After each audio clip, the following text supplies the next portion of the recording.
लोग कहते हैं कि जी ये कोई यहूदियों ने लॉन्च किया है, तो मैं ये कहूँगा कि यहूदी इतने पागल नहीं है कि वो मेरे जैसे बंदे को हायर कर लें जिसको ना बात करनी आती है, ना वो उसका दिमाग इतना ज़्यादा है, ना दीन का ना दुनिया का उसके पास इल्म है।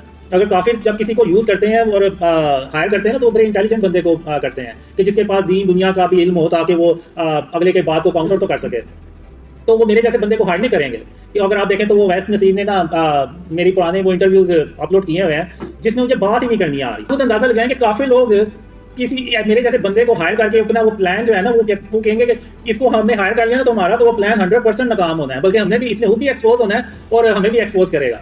तो ये आप बेफिक्र हैं कि वो काफिरों ने मुझे कोई ऐसे हायर किया होगा। काफी लोग ऐसे मेरे जैसे बंदे को नहीं हायर करते और ना करेंगे। मैं यही कहना चाह रहा था कि जो ड्रीम्स है ना, ये सिर्फ अल्लाह रब्बुल आलमीन की तरफ से सारी बातें करने का मकसद सिर्फ ये था। ये कोई यहूदियों की जो है ना, वो नहीं है कि ऐसे ही किसी राह चलते एक बंदे को उठा के तो वो चुन लेंगे। ये सिर्फ अल्लाह रब्बुल आलमीन के काम है।